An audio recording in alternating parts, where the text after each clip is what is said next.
Hey, it's your friend Christiano, and welcome to the Queer Quest podcast. Hello, fabulous souls.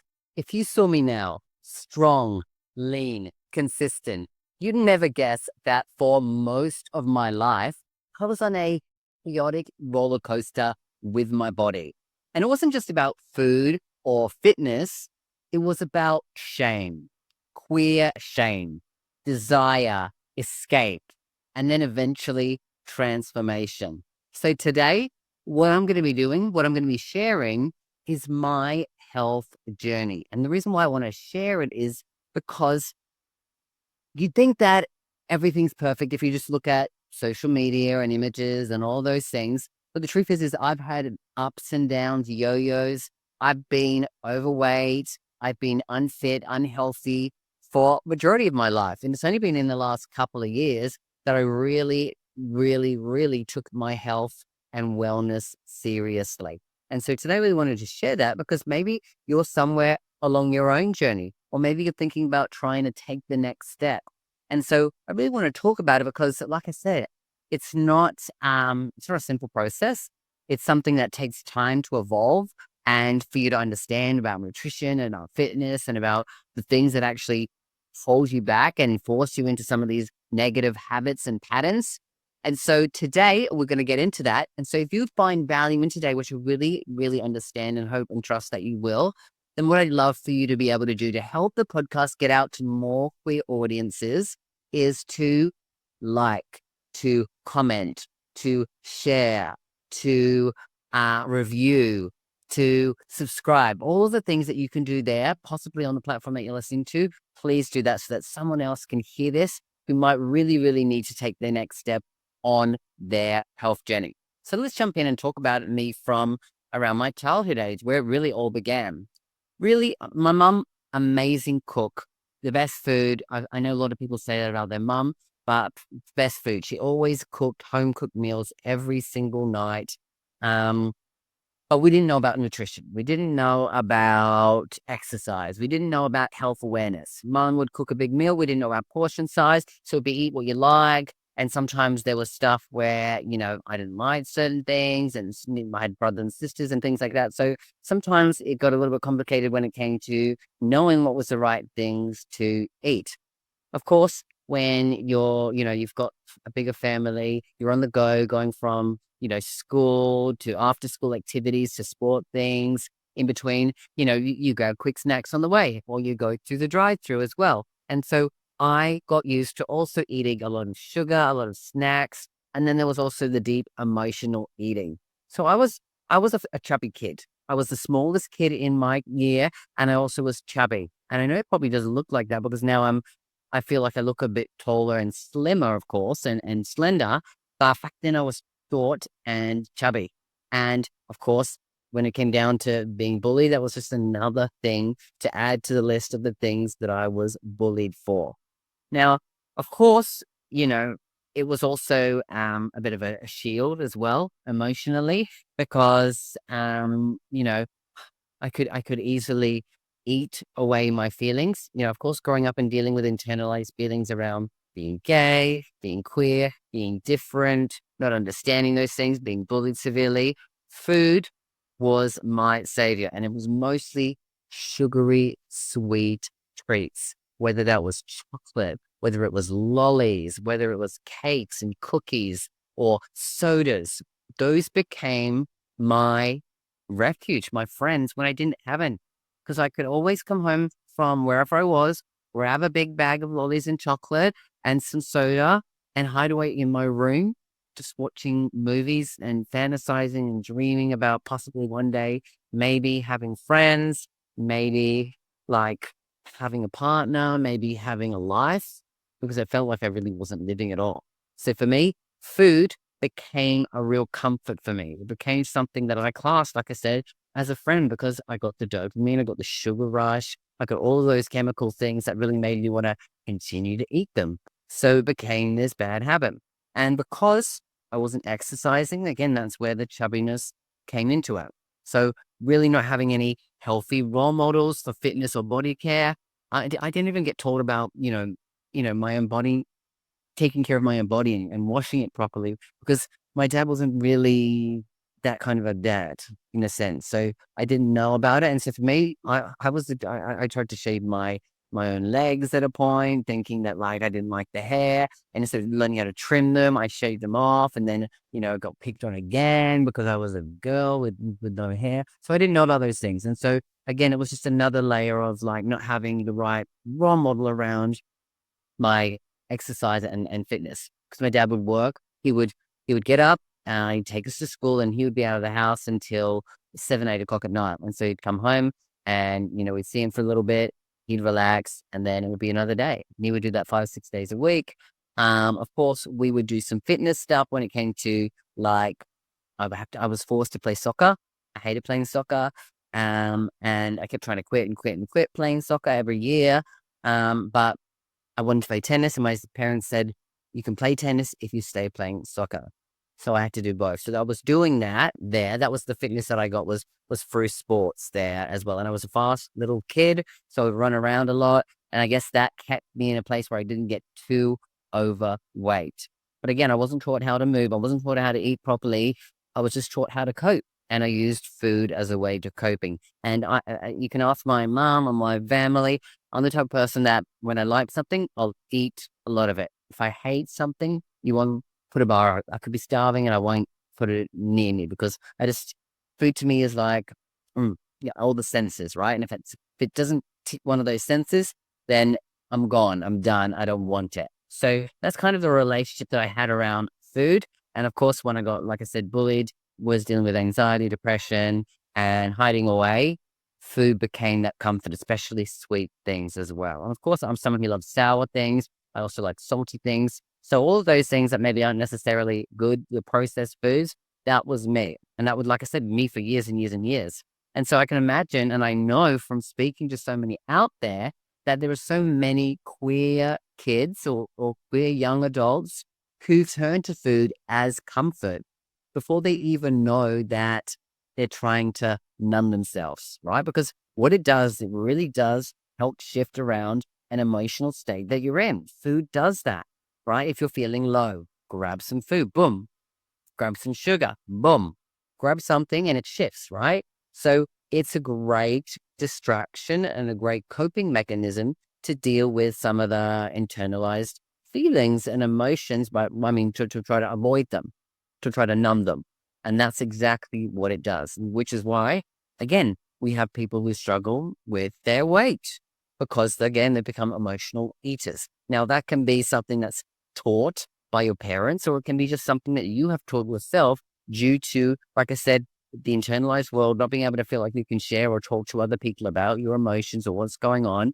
So you manage it. You manage it with food or other substances. And of course, as I got older, as I started to get to the age where I was like 21, 22, where I finally kind of went to explore my sexuality to try to, deal with some of the actual deeper problems that I was dealing with mental health wise. I went to gay clubs and I started to, go there on a regular basis. And I realized that where I was currently with my body, which was, small and chubby, I felt like I was an outsider, an outcast. Now, I know there were people like that, but I saw people who were fit, who were dancing with their shirt off, and who were living their best life. And they had nice bodies, especially slim bodies. And so for me, I had a big complex around ever taking off my shirt, especially in the early years there. And so because of that, then I built up a complex about my ways and about how I was unattractive and unappealing. And this led to me not finding people to be with, to date, right? I found like I was the ugly duckling, the fat ugly duckling. And so because of that, and I was going out more and more drinking and taking drugs. And so there would be days as well from that point where I just wasn't taking care of what I was eating.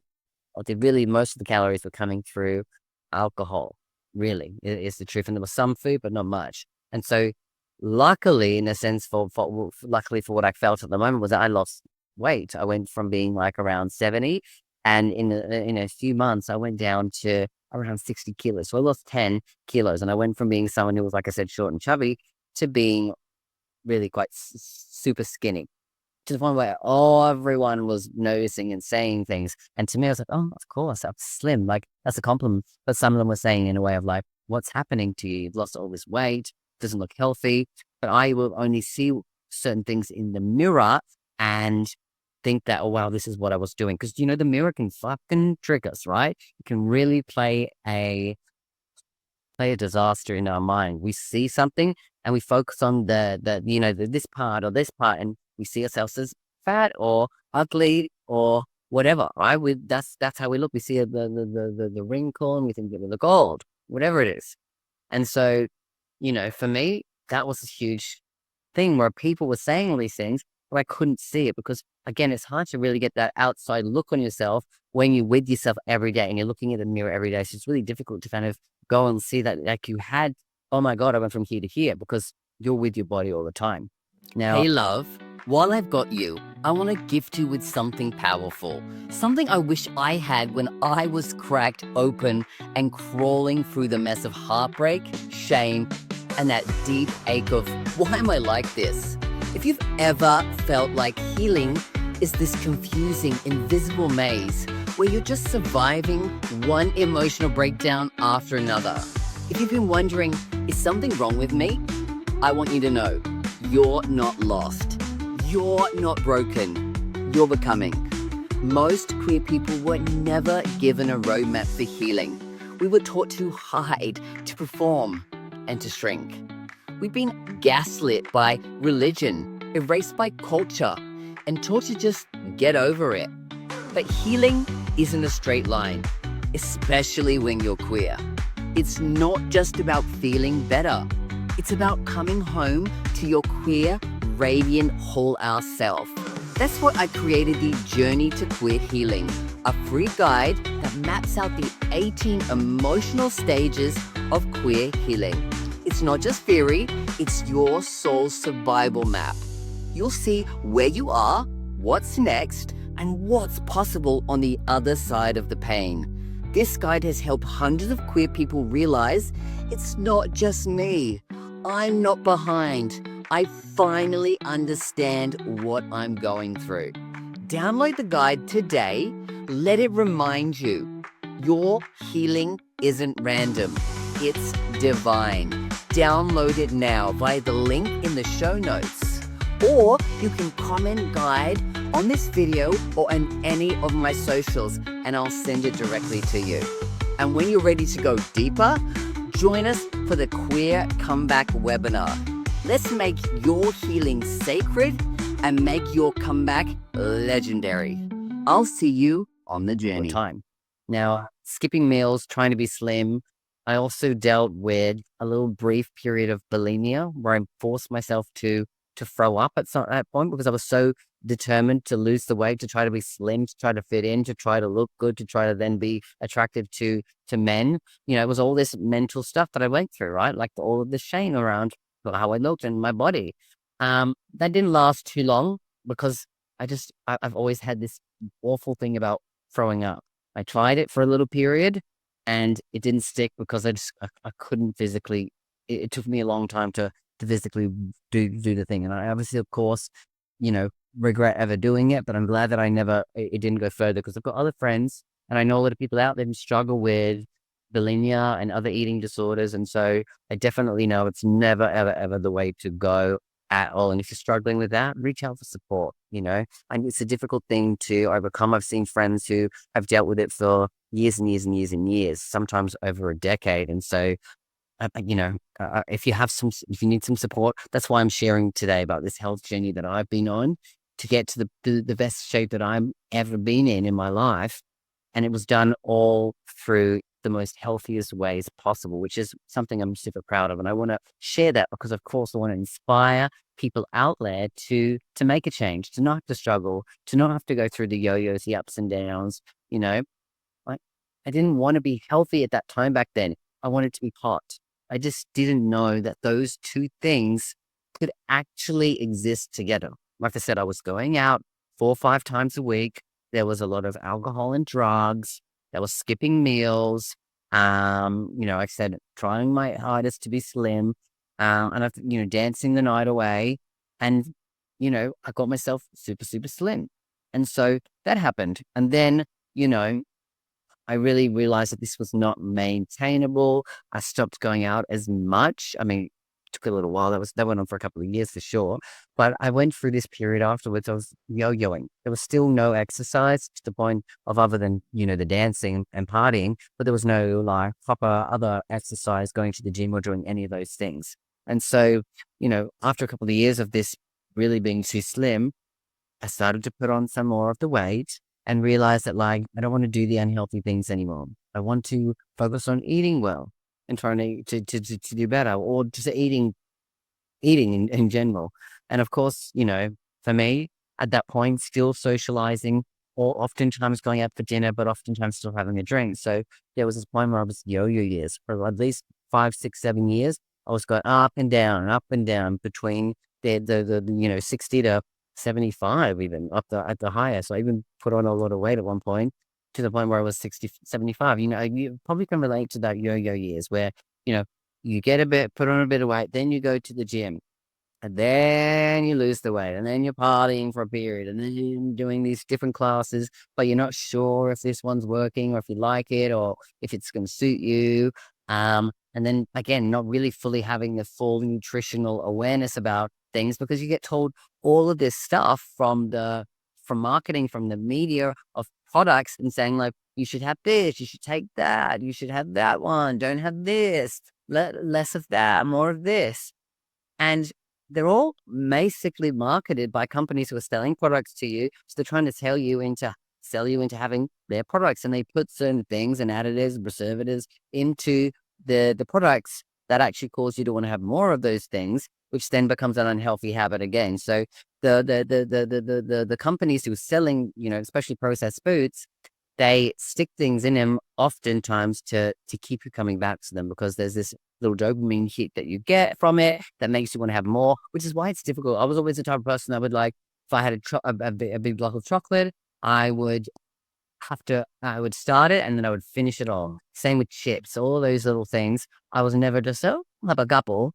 I knew as soon as I had a couple, I would have the whole bag. And that would be the thing that would happen. And oftentimes, like, also to go have a glass of red wine at home, I would open a bag of chips, and then I'd have the whole bag of chips, and then I'd end up having the whole bottle of wine. So when it came to calories and all that things, I was really always struggling. My body never was feeling right or consistent, and like I said, just going to the gym, I didn't like it back then, because especially where I was in Sydney, the gyms that were close to me, they were all filled with straight men. Well, my perception of them was straight men who I saw as the kinds of people who bullied me in school.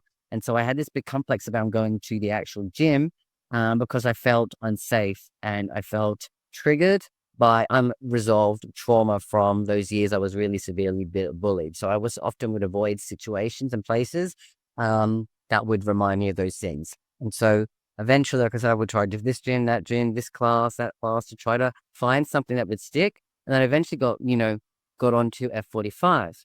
And for me, it worked really well because it was a community-based thing. There was a lot of women in the classes. I could get to know people, and it felt like something that I was able to fit into my schedule. There was all the different classes. I could go at times where that suited me, and I was able to start going like 5, 6 times a week. And I started to really notice my body shifting in a period. I was like, oh, wow, I'm starting to first notice like I'm getting areas of my body that feel more toned and tight. And, they did these things that were like some challenges, and you did it for like 8 weeks, and they just kind of give you a bit of a guide on what you should eat and things like that. And when I went on those challenges, I did a couple of those and I really had some good results. But then as soon as I would finish those things, I'd go back to eating all of the sweets and the salty things, all the things that were high in calories and weren't good for me. And I would go back and down. So I would have this challenge. I would do really well. I'd go back up, put up weight, then I'd do a challenge. And it was just this yo-yo thing again, because again, I wasn't eating correctly, properly. I was just managing, again, all of these emotional states that I was in, because this is years of trauma and years of unresolved trauma that builds up in my nervous system and my entire body. And like I said, I'm managing everything with alcohol and drugs. while I'm working and leading a massive team of 300 people. Of course, like I wasn't doing alcohol and drugs while I was working, but it was like in the outside areas, like I would drink most days, you know, I would do drugs on the weekend. And that was my life because that was what I thought gay life was for me, especially back then in world of Sydney and the arena that I was in with all the friends and all the people around me. Like it was like I was in this bubble and I couldn't get out of it. I tried to get out of it, but every time I just got pulled back in because when you have a whole group of friends that are all doing these things all the time and you try to step away, it feels very lonely. It was very lonely and isolating when I was trying my hardest to stay clean or sober or do those things. And I had to try to, you know, do that on my own because other people didn't want to do it, which is totally fine. Everyone gets to live their own life correctly. But for me, I had to get to a point where like I tried to do those things for, again, similar to the challenges where I would take care of myself for a while. I try to stop going out for a little whiles. I'd say I'm not going to drink tonight. But again, you go around people who are doing those things, it becomes an easier habit to fall back into. So I had a couple of real rock bottom moments when it came to it, because of course, when you're drinking heavily and you're taking drugs on a consistent basis, your emotional state, your physical state, your mental state is absolutely left, right, up, down, in, out, all of the ways, right? So you're all over the shop. And so I've had some real rock bottom low moments where, I was at my absolute weakest. And hey, babe, quick moment before we dive back in. I have a question for your soul. Have you ever felt like you lost yourself somewhere along the way? Maybe it was the breakup that shattered you, or the years spent hiding, bending, blending just to feel safe. Or maybe it's the quiet ache that whispers there has to be more to this life than just surviving. Well, I want to invite you to something that's not just a webinar. It's a comeback, a queer one, a sacred, fabulous, F the rules kind of comeback. It's called the Queer Comeback Webinar. And inside, I'm sharing the 3 secrets every queer soul needs to know to come home to themselves, unapologetically, spiritually, powerfully. This isn't about fixing you because you're not broken. This is about remembering who the F you are. If you're tired of dimming your light, people pleasing, or playing small just because of society's judgment, come. This is your moment. Not someday, not when, you're more ready. Now. Tap the link in the show notes or just comment come back and I'll send you the link. Reserve your free spot now. And if you're multitasking right now, pause this video for just 1 second and do this for you. Your comeback isn't deserved, it's overdue. I'll see you there, my love. And in 2020, that's when I gave up alcohol. During COVID, I was drinking more and more and more and doing more and more drugs because I was at home isolating on my own. And from that point on, I just hit a rock bottom. I was on the floor. I woke up from passing out. My dog was there. I hadn't fed the dog for a couple of days. And I just looked in the mirror and said, oh my God, we can't do this anymore. This is it. And that's when I took the first step and I started doing more personal development classes and courses that were online and started focusing on that. And then eventually I said, I'm going to give up alcohol and drugs, especially right now.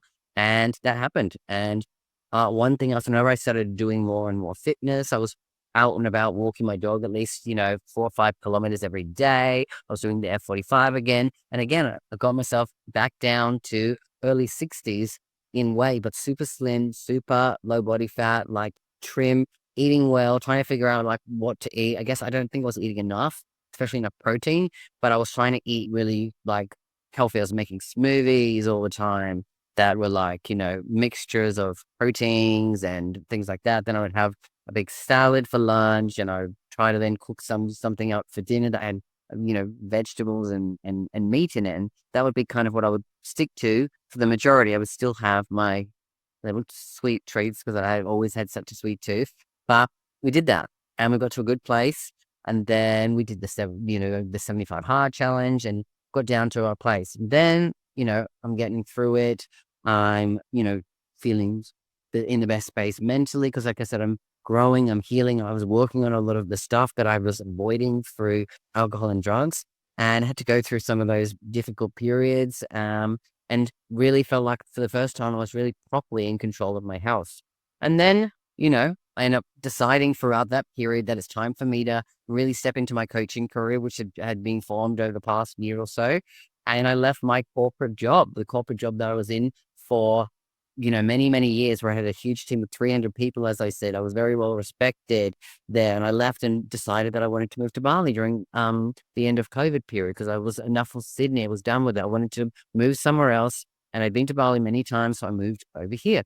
And so when I came here, of course, I'm in a new area, and new environment. And, over in Bali, it's easy to order your food and go out for food for all your meals. So you don't really ever need to prepare anything. So I came here and I kind of just enjoyed going to all the different restaurants. I got into weightlifting at the gym. I had a personal trainer who I was seeing 5 times a week. So I was really starting to put on more weight because he was telling me to eat more, eat more, eat more. And so I put on weight and I started to build muscle, and I was embracing the muscle. I was in the gym, and I started, like I said, because I'd done the work, I was able to see all these people in the gym that used to be a trigger to me. And I just, I was like, this is the place for me as well. I deserve to be here as much as anybody else. And so I got over that there. And this, the narrative was shifting of what my body could look like or should look like. And, throughout the next couple of years, I started to put on muscle, and I started to, was sitting between around, say, 15 to 18% body fat, feeling stronger for sure, but still feeling like I wasn't happy with the way that I fully happy with the way that I looked. And so I, like I was in a good position, probably in the best I'd been, but I was like, I felt like for a little while I was plateaued. I was here, I was sticking around this weight. I was eating pretty healthily for the most part, still having my sugar binges and all those things, and eating things that I didn't know weren't as good for me.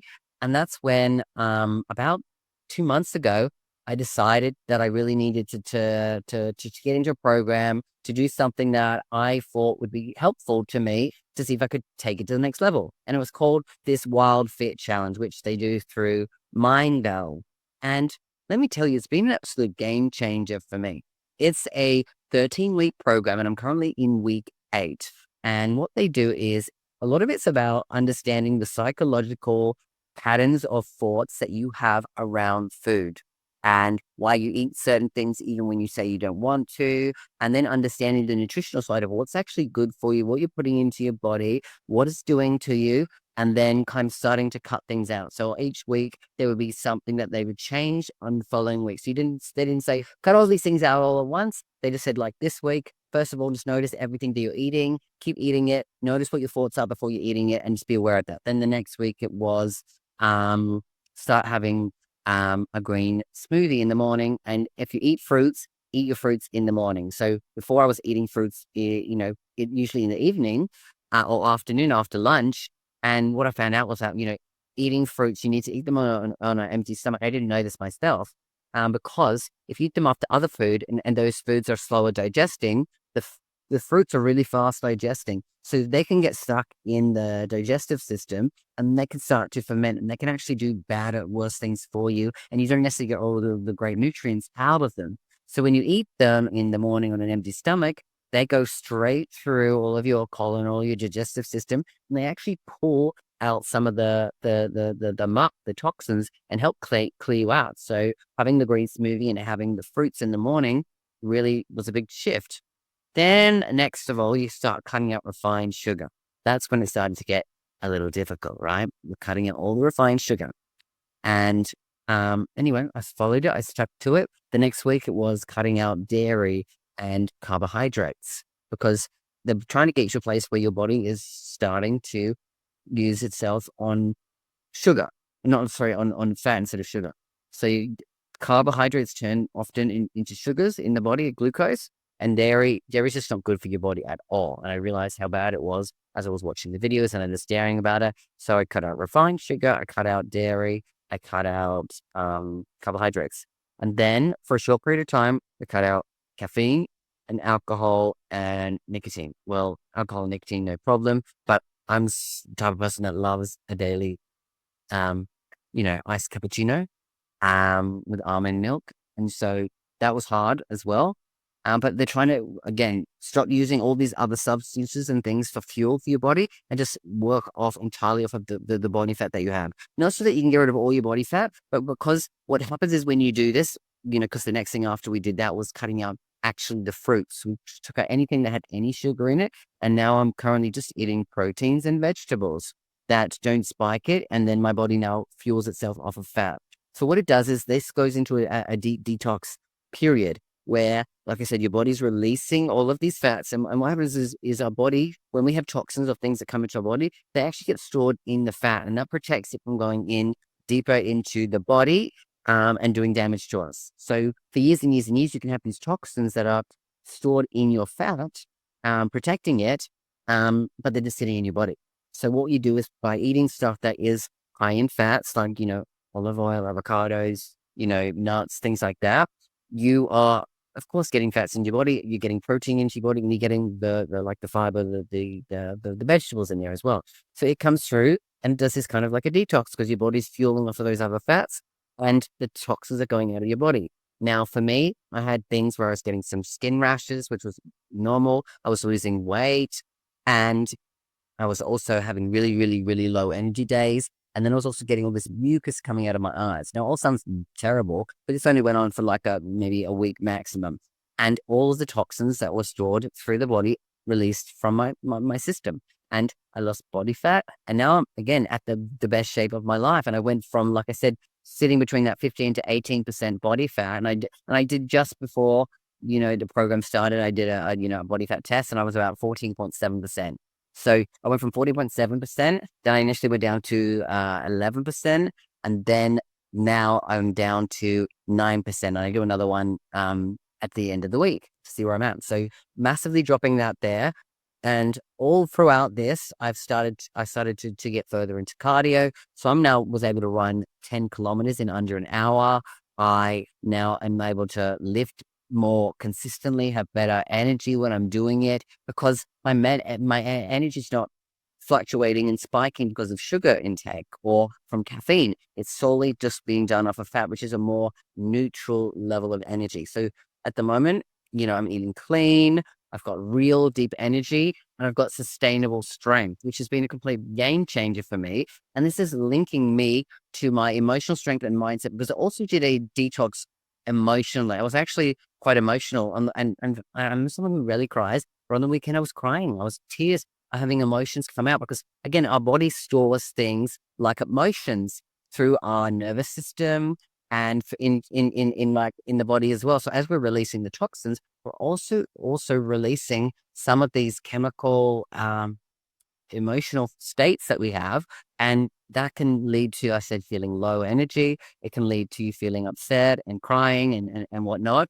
Because this program wasn't just about losing weight. It's about letting go of everything that really has never served me. And so where I'm at now, like I said, I've got another 6 weeks to go after this. Super pumped to continue on getting it done and working stronger. But I feel like no matter what happens, I've gone from the desire to be hot to be healed, to be healthy, from the desire to be skinny to feel strong and to feel, accepted in my body as well.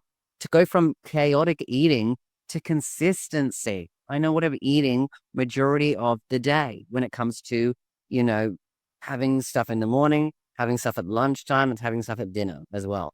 And now my body now is holding me powerful, and I'm releasing a lot of shame I had around it. Now, I know that it sounds really strange to be like, oh, well, of course, you're looking amazing. You're in the best shape of your life. Of course you're feeling that. And I understand that sounds like quite strange, but it's true. I've gotten here and I worked hard for it. I had to put in the effort. I had to say no to all those times where I was, tempted, where I was with friends, because I'm with people still. My partner is, eating. He loves his sweets as well, which is, sometimes a bad combination for both of us. But he's eating his sweets. He's eating his pizzas. He's having a beer here and there. is having it, you know, all of these things that could be a temptation for me. And I have to stay strong and say, no, I've got my food. I've got nutritionally, I am taken care of. Now, of course, when the program ends, you know, they don't have to say, like, they're not saying you can never have coffee or that you should never have refined sugars or all these things. They're saying this is the information. You get to do what you want with it. Now, I know for myself, I want to have coffee. I enjoy having a coffee. I know that having one coffee a day isn't something that's going to ruin my life. It's actually, to me, I enjoy it. It's an enjoyable thing. So I want to bring that back there. Will I be having refined sugars? Will I find other things to have that will enjoy it? I can't wait to have fruits again because I love fruits. That's one thing I've really missed. I'm a huge fruit person. But of course, cutting it out for the program, I do it and I've followed through. And like I said, I'm getting the results. I'm detoxing my body. I'm healthier than I've ever been.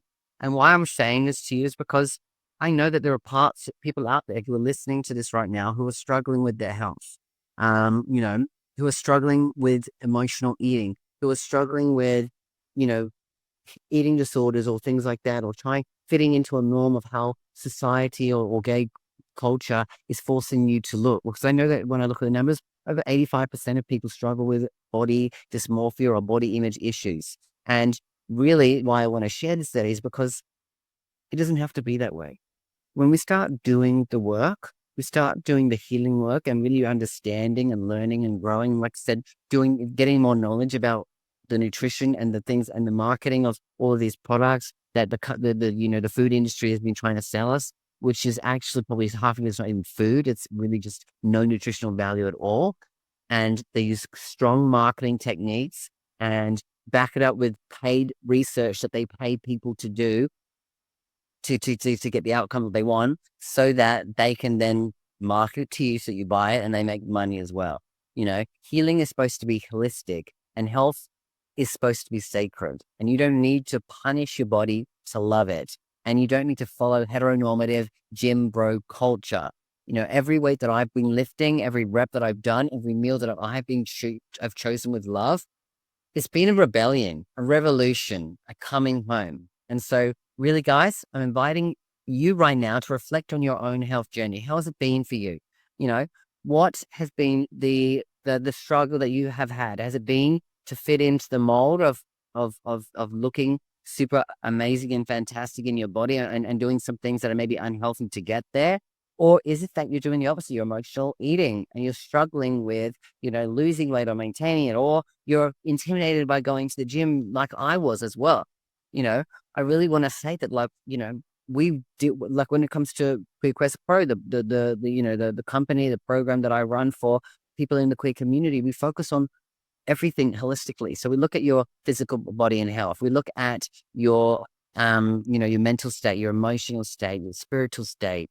We look at your body and your mind and your spirit and your relationships and all tie it together. Because really what we want to be able to do is we want to link all of these things, to the body, to the fitness, to the physical health, you know, and really help you to make smarter choices with your life about what is good for you. Give you the knowledge, give you the tools, give you the resources. So if you're someone who wants to look and understand more about Queer Quest Pro, I'll link it below.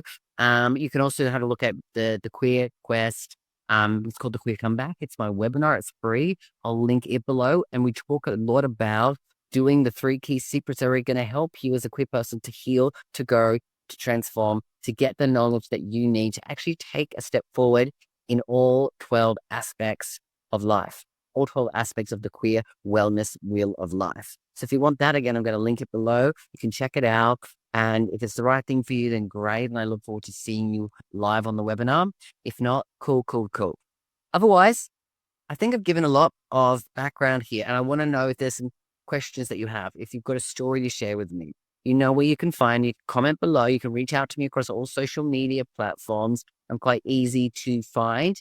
So if you want to follow me on Instagram, TikTok, Facebook, LinkedIn, YouTube, all of those places wherever you're listening, Apple Podcasts, Spotify, do that.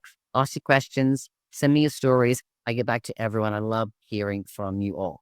All right, then. I will be back next week with another episode of the Queer Quest podcast. But until then, always remember that you have got this and I have got you. Bye for now.